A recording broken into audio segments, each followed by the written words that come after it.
नमस्कार. श्री स्वामी समर्थ मंडळी, तुम्ही कधी हे लक्ष देऊन पाहिलं आहे का की तुमची झोप ही सकाळी 3 ते 5 या वेळेतच का मोडते?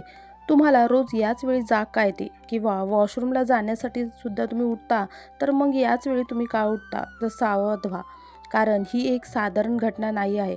हा ब्रह्मांडाचा एक संकेत आहे, जे मौन राहून देखील तुमच्याशी बोलत आहे.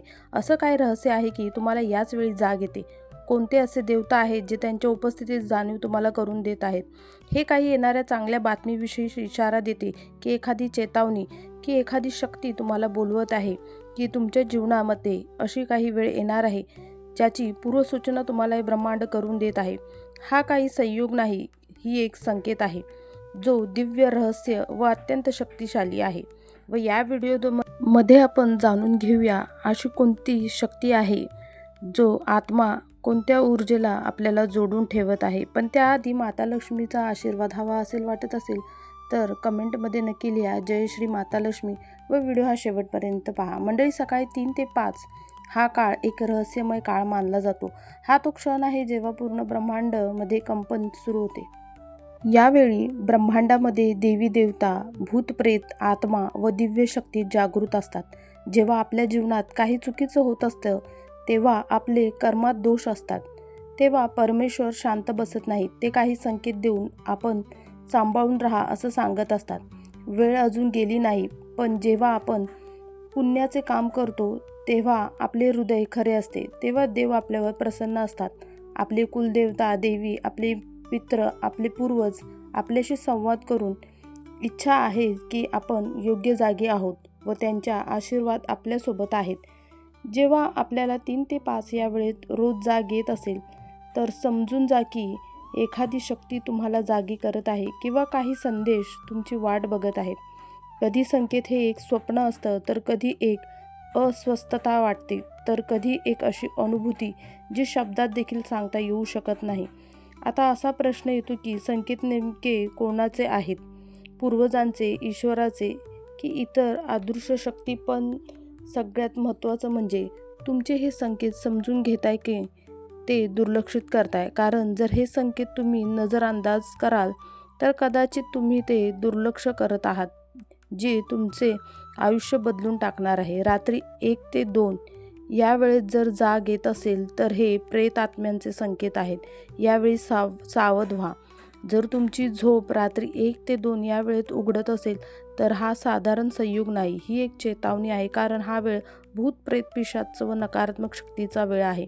जेव्हा संपूर्ण संसार हा गाढ झोपेत असतो तेव्हा या वाईट शक्ती पृथ्वी तलावर विचरण करत असतात व त्या घरात प्रवेश करण्याचा देखील प्रयत्न करत असतात. जिथे ऊर्जा कमजोर असतात किंवा ज्यांचे कर्म कमजोर असतात किंवा कर्मामध्ये काही दोष असतात, तेव्हा जर तुमची झोप सारखीच यावेळी उघडत असेल तर समजून जा की कोणती तरी प्रेतात्मा, अदृश्य शक्ती तुम्हाला नुकसान करण्याचा प्रयत्न करत आहे किंवा तुमच्याशी काही बोलू इच्छित आहे. हे संकेत आहे की तुमच्या जीवनामध्ये मोठी विपत्ती देखील येणार आहे. तुमचा परिवार, मुलं व धनसंपत्तीवर काही संकट येणार आहे. तुमची सर्व कामे अचानक रखडलेली राहतात, बिघडतात. हे सर्व यासाठीच होते की ही शक्ती तुमच्या जीवनामध्ये अडथळे निर्माण करत असते. पण यावेळी घाबरून न जाता प्रत्येक अंधारामागे एक रक्षक देखील असतो. यावेळी तुमचा रक्षक असतो ते म्हणजे बजरंगबली हनुमान. तेव्हा जेव्हा तुम्हाला रात्री 1 ते 2 यावेळी जाग येते तेव्हा घाबरून न जाता तुमचे डोळे बंद करून मनातल्या मनात जप सुरू करा. तो म्हणजे ओम हन हनुमते नमः. या मंत्राच्या जपाने सर्व वाईट शक्ती ज्या तुमच्या जवळ येत आहेत त्या लगेचच पळून जातील. हनुमानजी यांच्या गदेने तुमची नक्कीच रक्षा करतील. तसेच रात्री झोपण्याआधी तुमच्या उशीखाली एक चाकू नक्की ठेवा. यामुळे तुम्हाला हानी होणार नाही याची देखील काळजी घ्या, कारण यामुळे वाईट स्वप्न, वाईट शक्ती तुमच्या जवळ येणार नाहीत.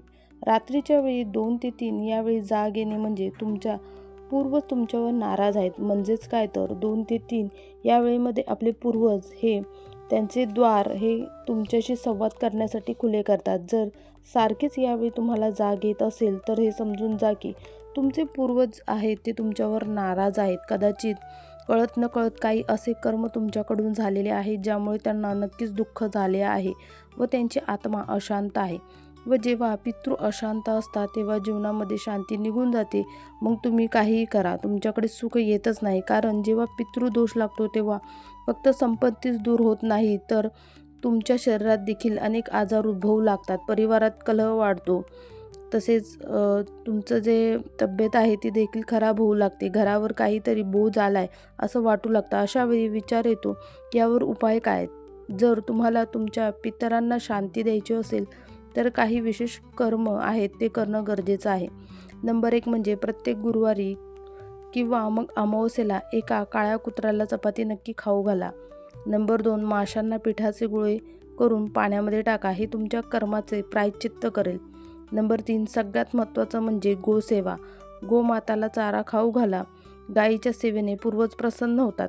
त्यांच्या आत्म्याला दिलासा देखील भेटतो.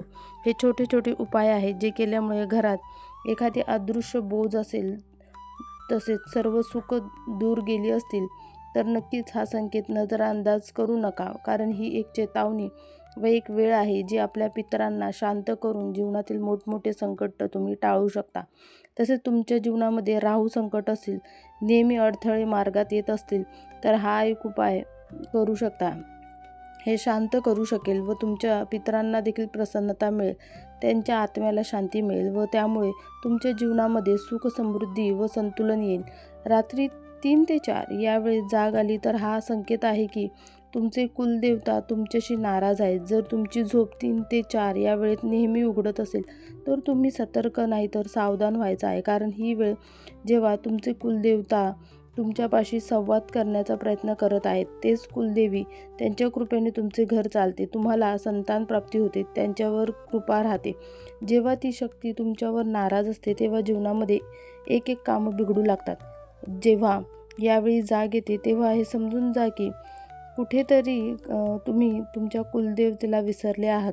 काही अशी लोक देखील आहेत जी कुलदेवतेला मानत नाहीत, त्यांची पूजा देखील करत नाहीत किंवा त्यांच्या फोटोपुढे नमस्कार देखील करत नाहीत व अशा वेळी कळत नकळत ते कुलदेवतेला नाराज करतात.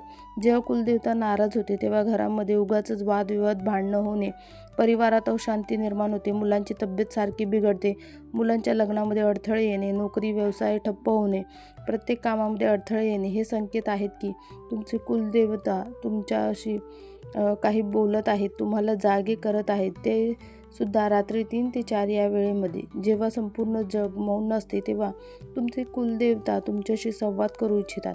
अशा वेळी काय करावे तर नंबर 1 पौर्णिमा दिवशी घरात किंवा कुलदेवतेला जाऊन धूप, दीप व फुलं अर्पण करा. जर तुम्हाला माहिती नसेल कुलदेवता कोण आहे तर तुमच्या परिवारातील ज्येष्ठ व्यक्तींना तुम्ही विचारा व त्यानंतर श्रद्धेने त्यांचे स्मरण करणे सुरू करा. नंबर 3 नागपंचमी दिवशी देखील त्यांचे पूजन करा, त्यांना दूध चढवा, मनातल्या मनात क्षमा मागा. जेव्हा कुलदेवता प्रसन्न होतात तेव्हा फक्त एक व्यक्ती नाही तर संपूर्ण परिवार प्रगती करतो. सकाळी 4 ते 5 यावेळी जाग येणे हे खूप शुभ संकेत मानला आहे. हा ब्रह्ममुहूर्त आहे. सकाळी 4 ते 5 यावेळी जाग येणे म्हणजे हे कोणतेही कारण असो, तुम्हाला लघवी करायची आहे किंवा इतर कोणतेही कारण असले तरी घाबरून जाऊ नका. उलट खुश व्हा. हा एक संकेत आहे की ब्रह्मांडाची शक्ती तुमच्यासोबत आहे. ही वेळ ब्रह्ममुहूर्त आहे जेव्हा धर्तीवर सर्वात जास्त पवित्र ऊर्जा सक्रिय असते. जसे की देवता, ऋषी, तपस्वी, साधक सर्वच जण यावेळी आपली साधना करत असतात. जर याच वेळी तुम्हाला जाग येत असेल तर स्वतः देवता तुम्हाला जाग करत आहे हे समजावे. हा वेळ चांगला, योग्य आहे. तुमच्या कर्माने देव प्रसन्न आहेत व आता तुमची प्रगती देखील होणार आहे. हा तो वेळ आहे जेव्हा स्वतः देव तुमच्या जवळ येत असतात व मौन राहून सांगतात की मी तुझ्यासोबत आहे. तेव्हा यावेळी घाबरून जाऊ नका. आपले डोळे बंद करा. महादेवांना स्मरण करून हळूहळू त्यांचा मंत्रजाप सुरू करा. ओम नमः शिवाय या प्रत्येक जपासोबतच एक वेगळीच ऊर्जा तुमच्यामध्ये नक्कीच प्रवेश करेल व एक शांती, एक दिव्यता निर्माण होईल. हा वेळ तुमच्या जीवनातील सर्वात मोठा संकेत आहे की तुम्ही समजा तर तुमचे यावेळी भाग्य नाही तर पूर्वजन्मीच्या पुण्यकर्माचा परिणाम आहे. तर मंडळी, तुमची झोप 4 ते 5 यावेळी उघडत असेल तर हा एक संयोग नाही तर ईश्वरीय भाग्याचा पहिला दरवाजा आहे. प्रत्येक वेळी जेव्हा जाग येईल तेव्हा कमीत कमी 11 वेळा तरी ओम नमः शिवाय याचा जप नक्की करा व नंतर तुमच्या कामाला लागा. मग बघा तुमच्या जीवनामध्ये हळूहळू कसे चमत्कार होऊ लागतील. तुम्हाला ते सर्व भेटेल ज्याची तुम्ही खूप वर्षापासून वाट बघत आहात. मंडळी, आता बघूयात स्वप्नांविषयी माहिती. जिथं परमेश्वर मौन होऊन आपल्याशी बोलतात. बरेचदा आपण जागे असताना ईश्वरी संकेत समजत नाहीत. अशावेळी परमेश्वर, आपले पूर्वज व अदृश्य शक्ती या स्वप्नामध्ये येऊन वाद साधतात. मग अशावेळी प्रश्न येतो, आपण हे संकेत समजतो की ही एखादी चेतावणी तर नाही जी वेळोवेळी आपल्याला भेटते, पण आपण फक्त एक स्वप्न समजून विसरून जातो. तर आता बघूयात 3 शक्तिशाली स्वप्न जे समजले तर आपण एखाद्या मोठ्या संकटापासून नक्कीच बाहेर पडू शकतो. स्वप्नात साप दिसणे तर हा एक शुभ संकेत नाही, तर तुमच्यासाठी चारी बाजून नकारात्मक ऊर्जा आहे, शत्रू सक्रिय आहेत. ही एक चेतावणी आहे की एखादे मोठे संकट, धोका, समस्या तुमच्या जीवनामध्ये येणार आहे. यावेळी उपाय म्हणजे जवळच्या नाग किंवा साप मंदिरामध्ये जाऊन तिथे एक नारळ नक्की अर्पण करा व थोडं दूध अर्पण करा व क्षमा प्रार्थना करा. हा छोटासा उपाय नकारात्मक ऊर्जा दूर ठेवतो व नागदेवतेची कृपेने तुम्ही देखील सुरक्षित राहता. स्वप्नात छोटी मुलं दिसणं म्हणजे समजून जा की तुमच्या जीवनामध्ये काही मोठी खुशखबर येणार आहे. हा शुभ संकेत आहे. एक नवी सुरुवात, ईश्वरीय कृपा आहे. तुमच्या जीवनातील अंधकार दूर होणार आहे. स्वप्नात उंचावरून खाली पडताना तुम्ही दिसणे हे एक म्हणजे घराच्या छतावरून किंवा पर्वतावरून किंवा उंच एखाद्या जागेवरून, बिल्डिंगवरून तुम्ही खाली पडत आहात असं स्वप्नामध्ये दिसणं म्हणजे तुम्ही घाबरून जाऊ नका. हा एक संकेत आहे की तुमचे मन काही नकळत उंचावर जात आहे. जी भीती स्वप्नात तुम्हाला वाटते ती खरं तर जीवनामध्ये तुम्हाला प्रेरणा देते व तुम्ही एखाद्या उंचीवर जाता म्हणजे यशस्वी व्हाल. स्वप्नात खाली पडणं म्हणजे जीवनामध्ये उन्नतीचे प्रतीक आहे. स्वप्नात रक्त दिसणे किंवा वाहणारे रक्त दिसणे मग हे तुमच्या शरीरातून किंवा दुसऱ्यांच्या तर हे एक गंभीर चेतावणी मानली जाते. हे एक संकेत आहे की तुमच्या जीवनामध्ये एखादी समस्या, दुर्घटना, स्वास्थ्य समस्या होणार आहे. अशावेळी दुर्गा देवीची आराधना करा. मंगळवार किंवा शनिवारी लाल वस्त्र दान करा. एखाद्या गरीबाला रक्तदान किंवा आरोग्य संबंधीतील एखादी मदत नक्की करा. स्वप्नात मृत व्यक्तीसोबत बोलणं म्हणजेच हे एक रहस्यमय संकेत आहे. तो व्यक्ती तुम्हाला काही सांगत असेल जसं की जेवण, कपडे, पाणी किंवा इतर वस्तू. हे संकेत आहेत की त्याच्या आत्म्याला अजूनही शांती मिळाली नाही. अशावेळी पिंडदान करावे, श्राद्ध घालावे, एखाद्या ब्राह्मणाला जेवू घालावे, दान करावे व विष्णूचा ओम नमो भगवते वासुदेवाय या मंत्राचा जप नक्की करावा. स्वप्नात जर पूर, वादळ, वावदन, पाऊस दिसत असेल तर हा एक संकेत आहे की तुमच्या जीवनामध्ये बदलाव होणार आहे, परिवर्तन येणार आहे. अशावेळी उपाय म्हणजे शिवशंकरांची उपासना करावी. ओम नमः शिवाय मंत्राचा नक्की जप करावा व पाण्यात सफेद फूल टाकून शिवपिंडीवर अभिषेक करावा.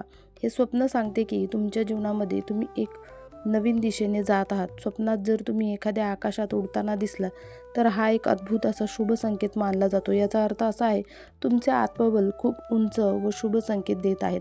ब्रह्मांड तुम्हाला एक नवीन संधी देणार आहे. हे संकेत म्हणजे प्रमोशन, बढती, आत्मिक शक्ती जागण्यासाठीचे उपाय आहेत. तर मंडळी, रोज सकाळी उठून सूर्याला तुम्ही जल अर्पण नक्की करा. 11 वेळा गायत्री मंत्राचा जप करा. यामुळे आत्मबल व भाग्य प्रबळ होईल. स्वप्नात मंदिर दिसणं म्हणजे समजून जा की स्वतः देव तुम्हाला बोलवत आहे. एखादी आध्यात्मिक ऊर्जा प्रवेश करणार आहे. हे स्वप्न सांगते तुमच्यावर ईश्वरीय कृपा होणार आहे. अशावेळी जवळपासच्या मंदिरामध्ये जाऊन पूजा करा, देवाला धन्यवाद द्या व एखाद्या गरीब 5 व्यक्तींना तरी अन्न, वस्त्रदान नक्की करा. स्वप्नात जर पाऊस दिसला तर हा एक संकेत तुम्ही शुद्धी, आशीर्वाद व मनोकामना पूर्ण होण्याचा आहे. याचा अर्थ असा आहे की तुमच्या जीवनामध्ये चांगली वेळ सुरू होणार आहे. अशावेळी उपाय म्हणजे शिवलिंगावर जल अर्पण करा व महादेवांना प्रार्थना करा, माझ्या जीवनातील सगळे संकटे, अडथळे दूर करा. तर मंडळी, रात्री 3 ते 5 यावेळी जाग येणे साधारण बाब नाही, तर ही एक वेळ आहे जेव्हा परमेश्वर, ब्रह्मांड, पूर्वज, अदृश्य शक्ती तुमच्याशी काही बोलणार आहे किंवा चेतावणी देणार आहे. हा आशीर्वाद देत आहे. प्रत्येक वेळी झोप तुटणे म्हणजे एक परीक्षाच आहे किंवा एखादे अवसर आहे. तर आता हे आपल्यावर आहे की आपण हे समजावे व त्यानुसार त्यावरती उपाय नक्की करावे. तर मंडळी, पहाटे 3 ते 5 या ब्रह्ममुहूर्तावर तुमची झोप आपोआप उघडत असेल तर हा वेळेचा सदुपयोग नक्की करा. उठल्यानंतर काही क्षण शांत बसा, देवाचे स्मरण करा, सकारात्मक विचार करा आणि आपल्या दिवसाची सुरुवात प्रसन्न मनाने करा. कारण दिवसाची सुरुवात ज्या विचारांनी होते त्याचा आपल्या संपूर्ण दिवसावर परिणाम होतो. आजच्या या माहितीमधून तुम्हाला काही नवीन आणि उपयुक्त माहिती नक्की मिळाली असेल तर व्हिडिओला एक लाईक करा. तसेच हा व्हिडिओ आपल्या मित्रांबरोबर नक्की शेअर करा व आपल्या अशाच आध्यात्मिक, धार्मिक व जीवन उपयोगी माहितीसाठी आपल्या चॅनलला आताच सबस्क्राईब करा. पुन्हा भेटूया अशाच एका सुंदर व ज्ञानवर्धक विषयासोबत. तोपर्यंत आनंदी राहा, सकारात्मक राहा आणि देवाचे स्मरण नक्की करत राहा. धन्यवाद. हर हर महादेव.